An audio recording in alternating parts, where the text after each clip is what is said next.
Chapter 10.5. A tangent is a line in the same plane as a circle that intersects a circle in exactly one point, called the point of tangency. For example, circle C. Line AB is tangent to circle C because it intercepts circle C only at point A. A common tangent is a line, ray, or segment that's tangent to two circles in the same plane. We're asked to look at each of these four figures and determine whether or not they have common tangents. Looking at the first diagram here, if I draw a line that's tangent to the inner circle, it will intersect the outer circle in two places, so there's no common tangents to that diagram.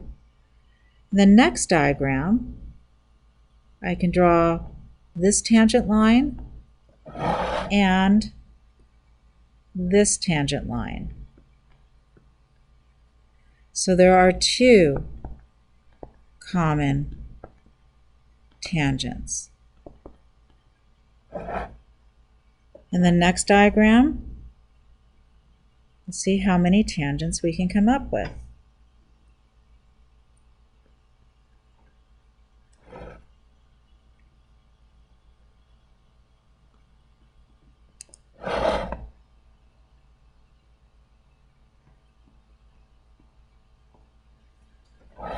So this one has four common tangents. Let's sketch tangents for the next diagram. So that should be just intersecting there at one point. For this one,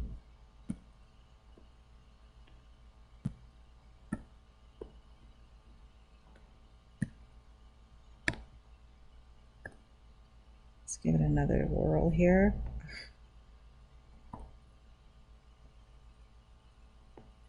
We have 1, 2, and 3. So there's 3 common tangents. In a plane, a line is tangent to a circle if and only if it's perpendicular to a radius drawn to the point of tangency. So this goes both ways. If we know that line L is tangent to circle S, then if I draw a radius from the center to the tangent line, then it's going to be a right angle. If I know that a line that I think might be tangent is a right angle with a radius, then it will be a line of tangency. So for this problem here with circle K, we're told that KL is a radius, and we want to determine if LM is tangent to circle K. In other words, we want to find out if angle L is a right angle. So we're going to use the Pythagorean theorem and the test that we learned in a previous chapter. So we're going to take the two smaller sides, square them, and add them together, and see how they compare to the longest side squared. So 20 squared plus 21 squared is 841. 29 squared is 841. Those are equal to each other.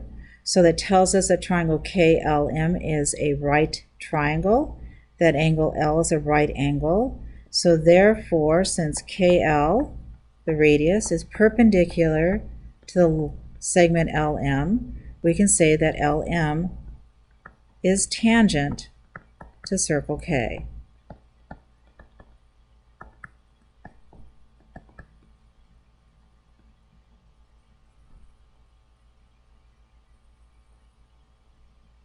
In this diagram, we're told that XY is a radius of circle X. We want to determine if YZ is tangent to circle X. So we'll take the two smaller sides, 14 squared plus 16 squared. How does that compare to 21 squared? 14 squared plus 16 squared is 452. 21 squared is 441. Those are not equal to each other.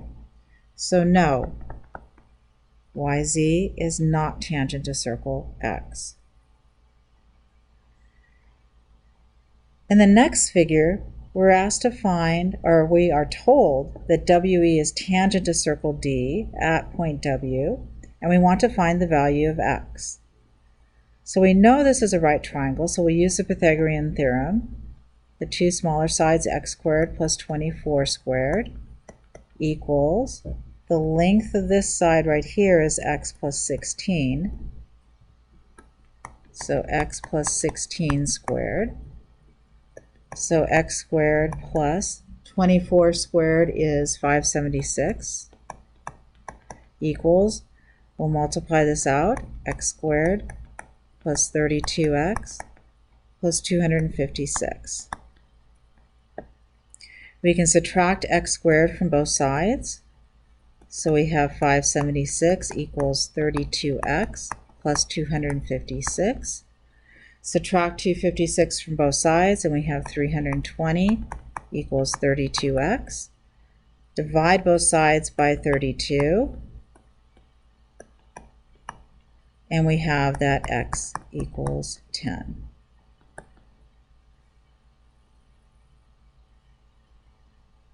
In this figure, we're told that IK is tangent to circle J at point K, which tells us that JK is perpendicular to IK, so therefore we have a right triangle.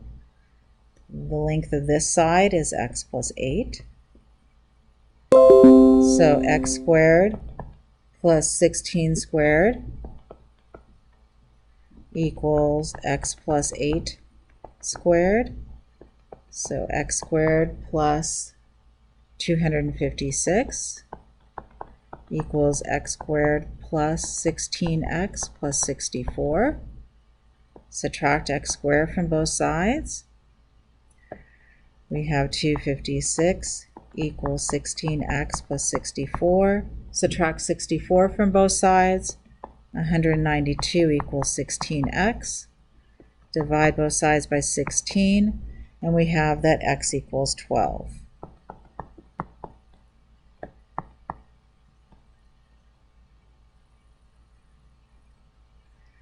If two segments from the same exterior point are tangent to a circle, so B is the exterior point to circle D, then those two segments will be congruent. Here in circle Z, point C is an exterior point. CA and CB are both tangent to circle Z, so they're congruent to each other. So 4x minus 3 equals 3x plus 2. X minus 3 equals 2, so x equals 5. We're told that MN and NP are tangent to circle Q, so therefore they're congruent to each other. So 8x minus 17 equals 5x plus 4. 3x minus 17 equals 4. 3x equals 21, so x equals 7.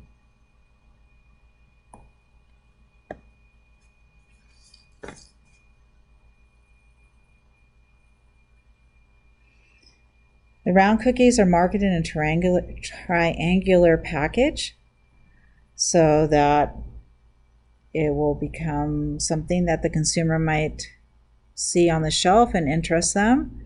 So if triangle KRS is circumscribed about circle T, which means it touches a circle in 3 points N, L, and M, we want to find the perimeter of triangle QRS.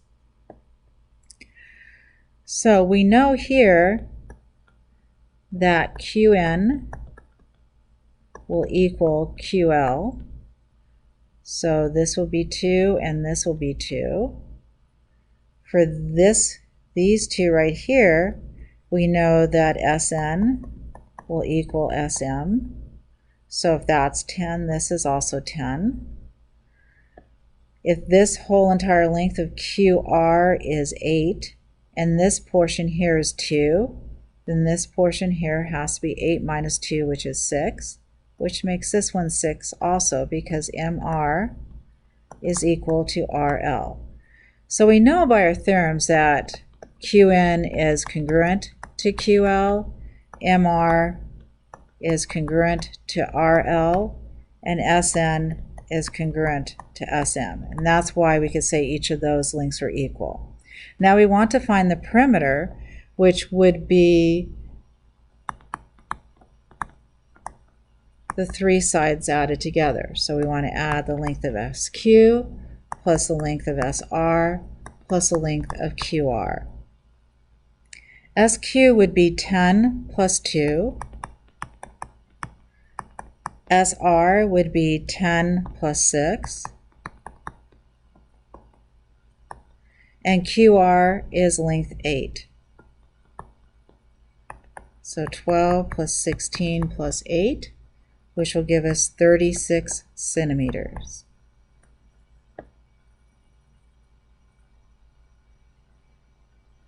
Here we're told again that triangle ABC is circumscribed about circle G.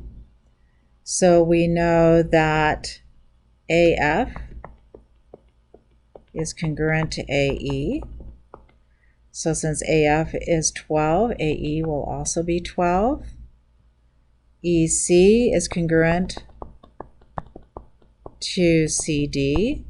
Since EC is 6, CD will also be 6. Since this length from C to B is 16, that leaves us that DB will be 10, because 16 minus 6 is 10. We know that DB is congruent to FB, so FB will be 10. To find the perimeter, we would add AC plus AB plus CB. AC length is 12 plus 6, which is 18. AB is 12 plus 10, which is 22. CB is 16. That will give us a length of 56 centimeters. And that concludes our discussion for Chapter 10.5.